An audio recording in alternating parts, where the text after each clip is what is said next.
Assalamu alaikum, urmatlı momun bir tuğanlar. Elbette jönele momun emes, momun musulman bir tuğanlar. Bugün ıyık Ramazan ayına az kalan günlerin içinde, je olsa ıyık Şaban'ın içinde, Şaban ayının içinde sizlerмен biz Kudayım buyursa Allah Taala barımızga nasip kılsın orozo ayı jönünde biraz bolsa da söz kılalım dep esepledik. Allah Taala özü siz menen bizge özgöçö bir nur, oşondoy ele özgöçö bir kuvat, güç, oşondoy bile ar birizge dilgirlik uşul ayda nasip etken. Emne üчүн мындай айтып атабыз анткени бүгүнкү күндө биз ойлошубуз мүмкүн. Тамак ичүү бул бизге күч алып келет, ошондой эле кубат берет, ошондой эле дилгирлик алдыга умтулуп келет деп айтышыбыз мүмкүн. Бирок ошону менен бирге эле биздин тамак ичүүбүздө жана ошондой эле биздин бүгүнкү күнүмдүк жашообузда болуп аткан нерселерге өтө бир кызыгып карашыбыз менен дилгирлик менен кылышыбызда деле бир алсыздык бар. Бирок Ramazan ayında siz менен bizge Allah Taala uşu tamak içmesinden turup güç, ошондой эле tamak içmesinden turup dilgirlik, akıldın zээндүүлүгү, ошондой эле көздүн көрөгөчтүгүнү, ошондой эле ар бир кылган амалдарыбызды эмнедир так кылууга мүмкүнчүлүк берет экен. Караңыздар, урматтуу бир туугандар. Allah Taala Kur'an'da özü uşu Ramazan ayı jөнүндө айтат. Же болсо Bakara сүрөсүнүн 185-ayetinde Allah Taala Ramazan ayı бұл ayda адамдарға туура жол көрсөтүүчү хидаят жана Фуркандан турган анык далилдер катары Кур'ан түшүрүлдү дейт. Сиз менен биздин ыйык Кур'аныбыз, сиз менен биздин ыйык китебибиз, ушул Кур'аныбыздагы ыйык күндөрү же болсо Рамазанда түшүрүлдү дейт. Силерден ким жаңы айды көрсө, орозо кармасын. Allah Taala siz менен бизге ачык айтып аткан. Ким ушул айды көргөн болсо, ыйык орозо айын көргөн болсо, орозо кармасын. Жана ким оорулуу жана сапарда болсо, башка күндөрдүн эсебинен орозо кармап берет. Allah Taala силерге жеңил болушун каалайт, оор болушун каалабайт. Санакты калтырбай тутууңар жана силерди туура жол салган үчүн Allah Taalaга шүгүр кылып, даңазалашыңар үчүн силерге орозо кармоо парыз кылынды деди.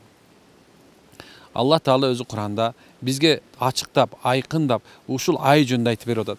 Эгерде бир нерсе маанилүү болгон болсо, ошону так туура түшүндүрүлөт. Allah Taala да бизге ушул орозо ай маанилүү экенин билгизип, так туура качан кармашыбыз керек экен. Жана ошол күндөрү бул ыйык күндөр экенин, ошондой эле ыйык түндөр экенин билгизип, Кур'андын түшкөнү, же болсо ыйык сөзүнүн түшкөнү жана айтат. Билесиздер, Пайгамбар саллаллаху алейхи ва саллям Allah Taala кандай улук болгондой эле Алланын Кур'аны да ошончо улук деп айткан. Allah Teala'nın elçisinin sahabaların birisi Salman Farsi radıyallahu anhu Peygamber sallallahu aleyhi ve sellem'nin uzun bir hadisin rivayet kılıp aytat. Biz tuğra boluş üçün, jalosunda ele hadislerge tuğra emes mamile kılıp albaşı üçün tak tuğra okup berişti. Jana oşuga түшүндүрмө berişti. Niyet kıldı. Allah'ın elçisi Peygamber sallallahu aleyhi ve sellem Şaban ayın akır günü bizge kayırılıp aytkan kutbasında mintip aytты deydi sahaba. O adamlar, ya eyyuhan nas, ey adamlar, sizler uluu jana berekölүү aydın bosogosunda turasыңар. Je bolso Şaban mına biz kандай эле силерге кайрылып аткандай, мына ушу бүгүн сиз карап бизди угуп атканда кандай турсаңыз босогодо, мына ушундай турасыңар. Бул айда бир түн бар. Анын даражасы 1000 айдан да жакшыраак. 1000 айдан да жакшыраак. Allah Taala бул айда орозо кармоону парз кылды. Ал эми кечинде таравих намазын окууну нафил кылды. Бул ayda kim bir жақсылық кылса, башка ayda парз амалын аткаргандай соопко ээ болот. Ал эми kim бул ayda парз амалын аткарса, ал башка айларда 70 парзды аткаргандай соопко ээ болот дейт. Бул ай сабырдуулуктун айы. Ал эми сабырдуулуктун сыйлыгы бул бейиш. Бул ай жақсылыктын айы. Бул айда мусулмандардын ырыскысы көбөйөт. Бул ayda kim keçinde orozo karmagan adamdın oğuzunu açtırsa, tamak berse, anın күнөөсү keçirilip, toksokton kutlat. Jana orozo karmagan kişiye berilgende soopko ээ bolot. Бирок андан орозо кармаган адамдын сообу кемибейт. Же болбосо ошол орозо кармаган адамдын дагы эч бир сообу кемибейт деди. Ошондо биз Аллахын Тааланын элчиси орозо кармаган адамдын оозун ачтыруу баарыбыздын эле колубуздан келе бербейт деп сурап калдык. Пайгамбар саллаллаху алейхи ва саллям биздин сурообузга жооп катарында мынтип айтты. Kim орозо кармаган адамды bir ууртам суу, сүт же болбосо bir курма менен оозун ачтырса, Allah Taala ага ошол адамды тамакка тойгузгандай сооп берет. Ал эми kim bir adamды тамакка тойгузса, Allah Taala ага андан ары ал бейишке киргенге чейин дейре чаңкабай тургандай кылып менин хауз булагымдан ичирет. Бул ай башы ырымдуулуктун, ортосу кечирим, аягы тозоктон азат кылуу болгон ай. Ким кол алдындагы иштеткен адамдардын ишин милдеттерин жеңилдетсе, Алла Таала ал адамдын күнөөсүн кечирип тозоктон куткарат деди. Бул хадисти алымдар Шу'бал Иман, Завайда Хайсами, Мишкатил Масабих китептеринде ушул хадис келгендиги турган кабар айтат. Бул айда Аллах Тааланын элчиси пайгамбар саллаллаху алейхи вассалам канча деген сооптуу иштерди ушул хадисте айтып берди, урматтуу жамаат. Рамазан айын эми биз кантип тосушубуз керек? Рамазан айында биз кайсы нерсени кылышыбыз керек? Жоксо Рамазан айына келатканда эмне кылышыбыз керек? Мына караңыздар. Бул жөнүндө биз айтабыз. Рамазан айы жүрөгүндө иманы бар адам үчүн өзгөчө майрам, жан дүйнөнү дарылоочу, ошондой эле ички руханий илдеттен арылчу алтын бир булак сыяктуу. Рамазан айында күтүү бул өзү бир рахат деп айтылабыз. Сиз ушул айды канча деме күтүп атасыз? Мисалы, эгерде сизге айтыла турган болсо, ушул эртең күндө мен сенин баардык жакшылыктарыңа алтын күмүш менен, ошондой эле сенин даражаңды бийиктетүү менен мен сени кызматка коем, же болбосо дагы бир нерсе дей турган болсо, ошол адамды кандай сүйүп каласыз? Жана аны эртең болорун кандай күтөсүз? Ошондой эле Алла Таала да ошо ыйык Рамазанды берип, ошону күтүшүбүзгө бизге буйруган экен. Албетте, бул айды күтүү сыйлуу жана абройлуу болуп эсептелет.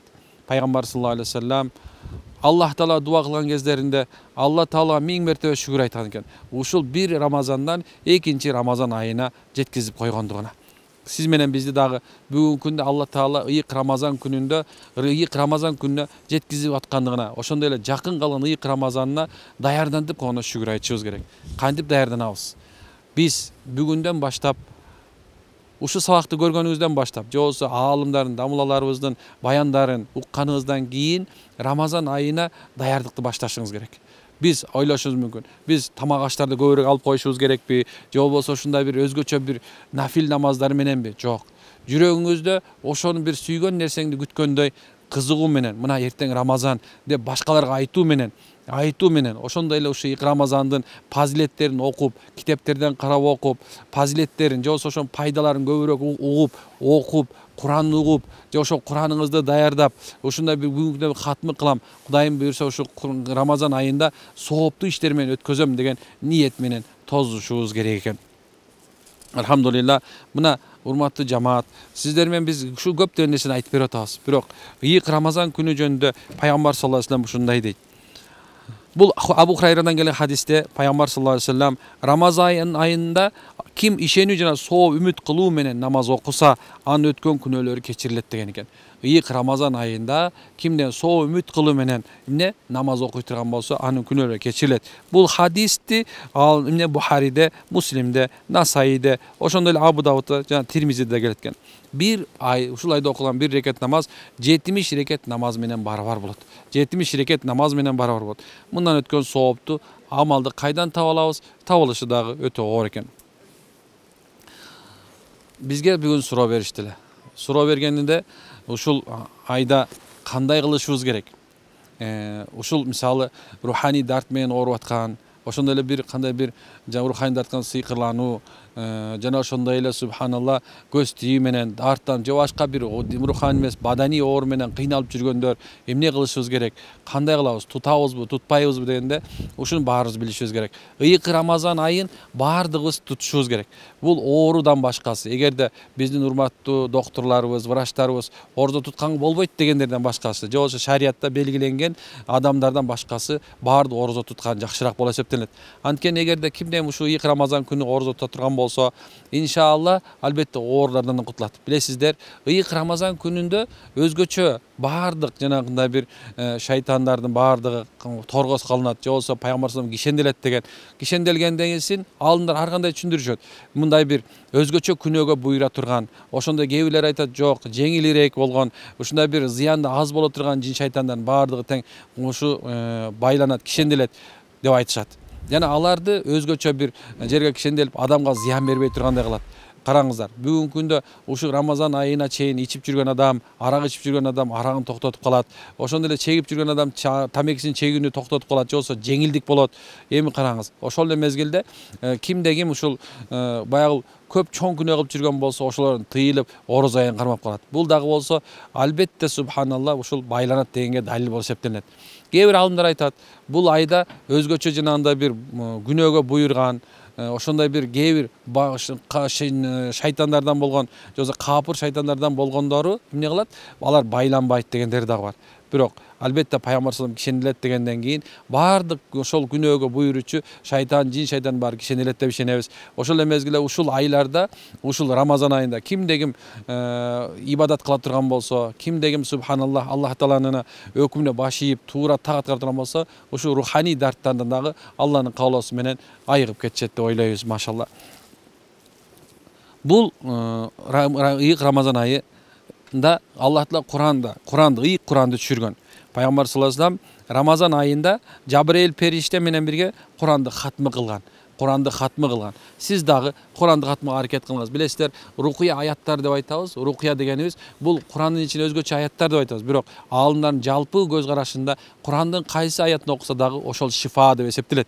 Ошол себептен кимдеги мүмкүнчүлүгү болсо Куранды хатмы кылсын. Эгерде жүзүнөн окуйла турган болсо, назара кылып, баштан Аль-Фатихадан баштап Насқа чейин күнүгө бир парадан окуй турган болсо, 30 күндө албетте бүтүп калат. Ар кимдин тажрыйбасына жараша. Эгерде кимдеги арабчасын билбей турган болсо, албетте кыргызча маанисин которгон, биздин урматтуу дамылаларыбыздан болгон Садыбакас Дооловдун, Абдулла Ажыларыбыздын, ошондой эле Абдушүкүр Исмаилов деген ушу Кыргызстанда белгилүү болгон аалымдардын которгон, ушундай бир кыргыз тилине которгон Курандарында окуса, албетте алар пайда табат деп ойлойм, иншалла.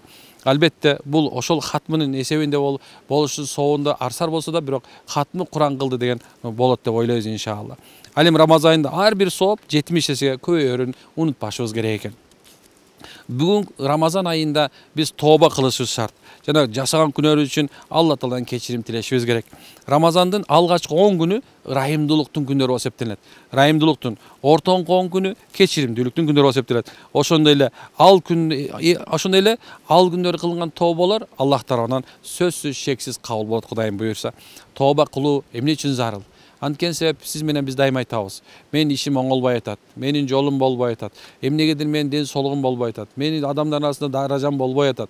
Ушундай деп көп деген айтабыз. Бирок кимде ким тооба кылган болсо, чын жүрөктөн таубатан насуха дейт. Же болсо ушундай тооба менен өкүнүү, эртең күндө кылбайм деген тооба менен ки Рамазан айында ушул тоордон турган болсо, албетте Аллах Таала ошонун Рамазан айынын берекеси менен тообаларын кабыл коюшу ажеп эмес экен.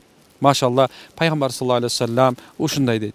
Үч дуа эч качан кайтарылбайт дейт. Некен? 3 салату дааватин ла турадду. Үч дуа эч качан кайтарылбайт экен. 3 дуа сөзсүз кабыл болот экен.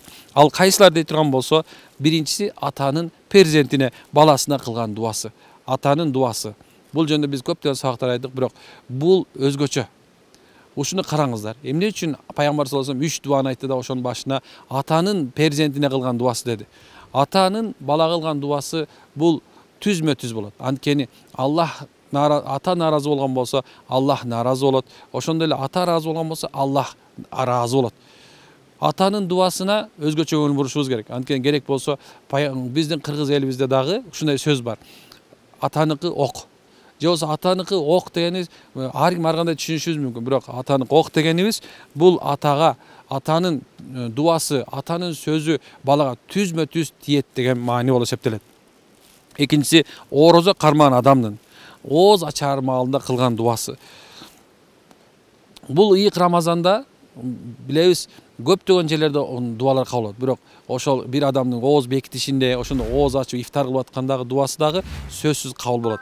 Дуаларыңыздарда башка бирөөнү унутпаңыздар. Анткени кимде ким өзү дуа кылып аткан болсо, дуа кылган болсо, бирок ошол дуа кылып аткан жеринде башка мусулман эркек жана аялды жөнү кошо турган болсо, же болсо пайгамбар айткандай Аллахумма гфирли вал муъминина вал муслимин вал мусулмат деп Аллах Таалам бардык момун эркектер жана момун мусулмандын күнөөсүн кечиришин тилесе, албетте ал адамдын дуасы кабыл болот.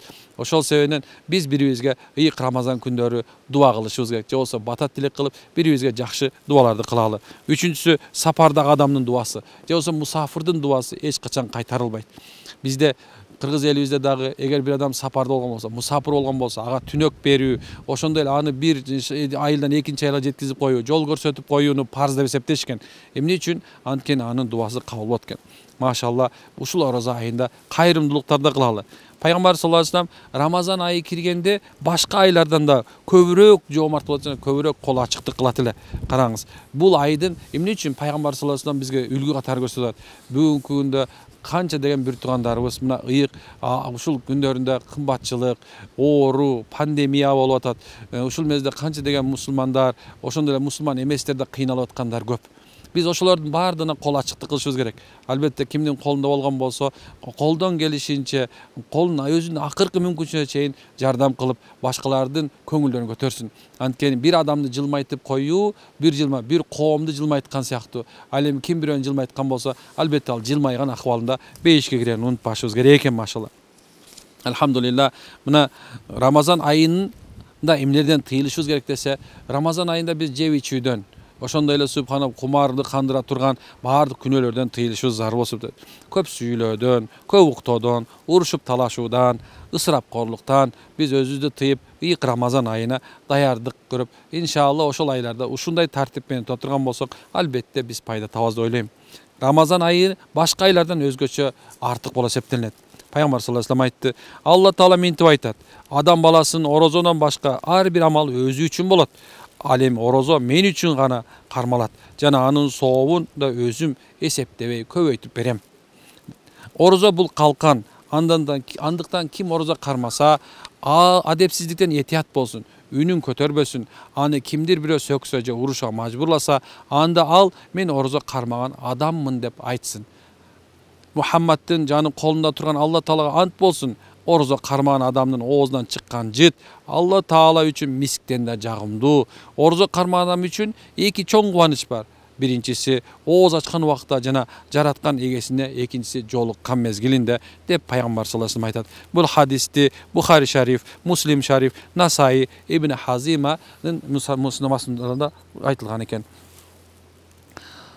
Албетте, эмне үчүн бул жөнүндө орозо жөнүндө көп сүйлөп атабыз? Силер айтышыңыз мүмкүн, орозо айы мурункудай эле нерсе жок. Орозо айында сиз менен биздин өтө ыплас болгон күнөөлөрүбүздүн баары кечирилип кетет.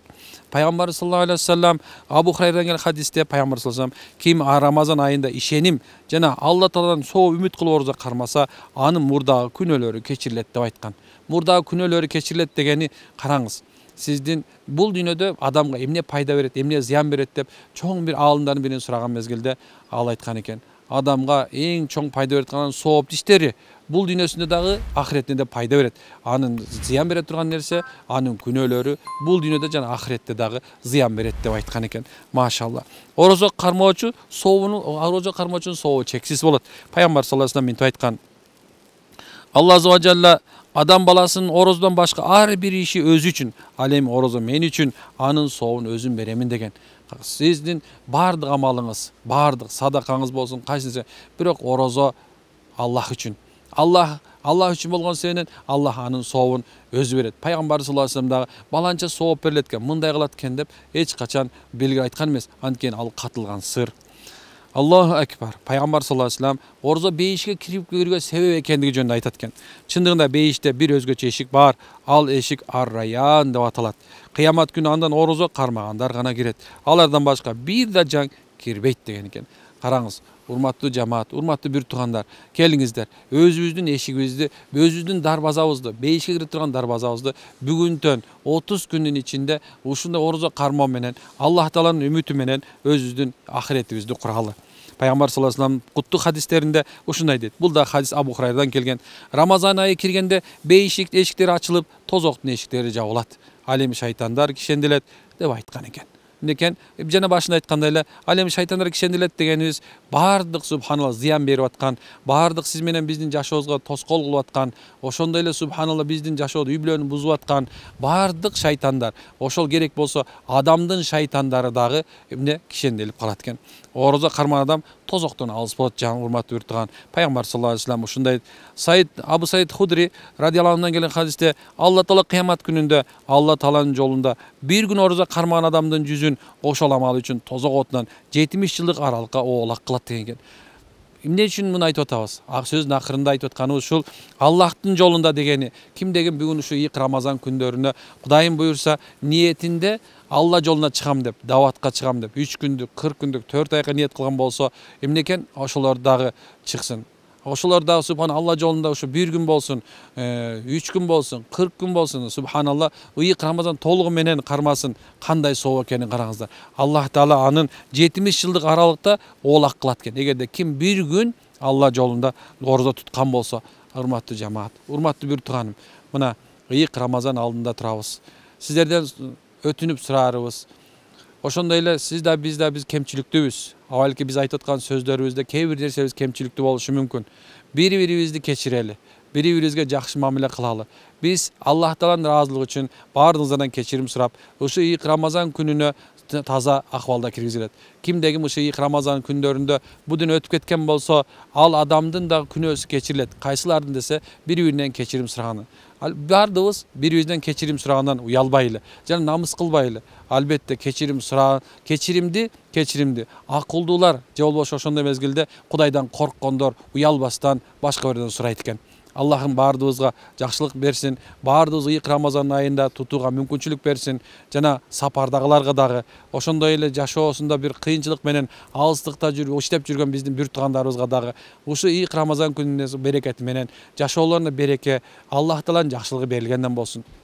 Албетте сиздер өзүңөрдүн каалооңор менен ал жерде жүргөн жоксуңар. Ырыскыңар ошол жерде жазылган экен, ошол жерде ырыскыңарды тутуп кармап аракетинде жүрөсүздөр.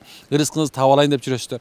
Аллахым ошол жерде жүргөнүңөргө береке берсин. Ыйык Рамазан күндө орозду туткуп, ошол жерлерде да Алланын ырайымын, Алланын берекесин, же болсо динибиз исламдын жакшылыктарын жайылтууга мүмкүнчүлүк берген болсун. Биз Аллах Таала каалаганчалык айттык, жана Аллах Таала бизге билдиргенче айттык. Ал эми жакшыны Аллах билет. Бардыгыбыз Аллах күнөөбүздү кечирсин. Ассаламу алейкум ва рахматуллахи ва баракатуху.